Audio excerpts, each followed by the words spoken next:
Goeiedag almal, ons het die afgelope paar dae gesels van 3 van die begeertes wat die Here vir elkeen van ons het. Eerstens, hy wil by jou wees, Yahweh Shammah. En dan tweedens, hy wil jou verlos, hy wil jou red, Yahweh Yasha. En dan derdens, hy wil jou uitlei, Yahweh Yatsa. En dan nou vandag, die volgende belangrike begeerte van die Here vir jou. Hy wil voorsien in al jou behoeftes, Yahweh Jireh. Maar waar kom hierdie naam Yahweh Jireh vandaan? Genesis 22 vers 1 en 2. En die Here God het Abraham op die proef gestel. Hy het sy gehoorsaamheid getoets en aan hom gesê: neem jou seun, jou enigste, die een wat jy liefhet, Isak, en gaan na die land Moria en offer hom daar as 'n brandoffer op een van die berge wat ek jou sal aanwys.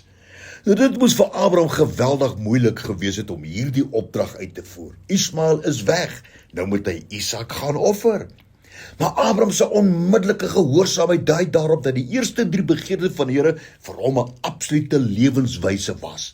Die Here wil vir hom voorsien, Yahweh Shammah, die Here wil hom verlos of red, Yahweh Yasha, en die Here sal hom uitlei, Yahweh Yatsa. Maar nou, met hierdie opdrag wil die Here Abraham wys dat hy ook die Here is wat voorsien, Yahweh Jireh.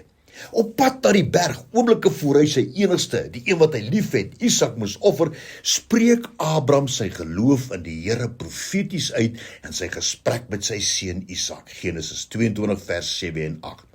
Toe spreek Isak met sy vader Abraham en sê: my vader, en hy antwoord: hier is ek, my seun, en hy sê: hier is die vuur en die hout, maar waar is die lam vir die brandoffer? En Abraham antwoord: God sal vir homself die lam vir 'n brandoffer voorsien, my seun. Nou, ons weet almal hoe die verhaal verder verloop.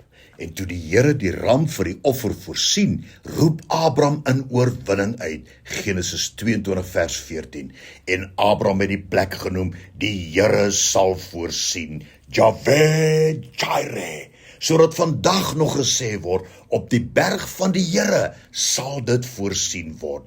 Yahweh Jireh, die Here sal voorsien, is 'n profetiese uitroep van vertroue, omdat jy weet, hy wil by jou wees, Yahweh Shammah, omdat jy weet, hy wil jou verlos, hy wil jou red, Yahweh Yasha, en omdat jy weet, hy sal jou uitlei, Yahweh Yatsa.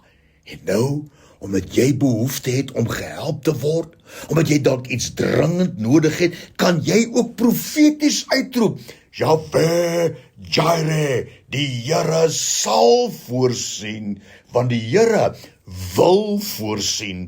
Dankie daarvoor, Here, in die kosbare naam van Jesus, Yahweh Jireh, die Here wat sal voorsien. Amen.